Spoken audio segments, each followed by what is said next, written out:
tienes que ajustar toda tu vida a tu ritmo. No tu ritmo se tiene que adaptar a lo de los demás, ¿no?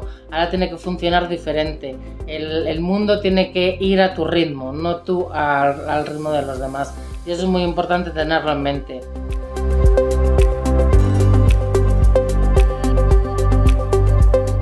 Minä olen laihtunut uniapneahoidon aloittamisen jälkeen 48 kiloa.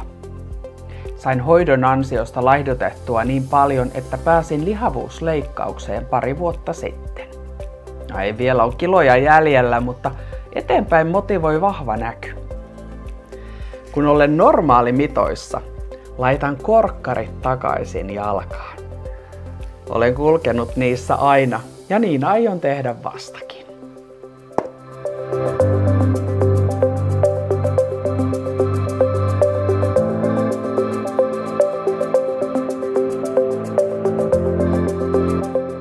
I really dream about being able to go outside and enjoy things like sports or simply hanging out with friends without having to think twice about my asthma.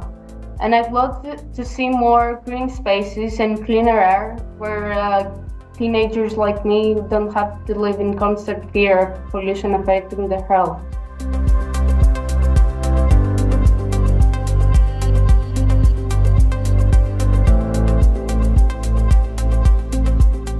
Policymakers to take air pollution more seriously, especially in cities, since it's not just an inconvenience, it's a health risk. For example, people like me suffer every day because of pollution and it needs to be addressed.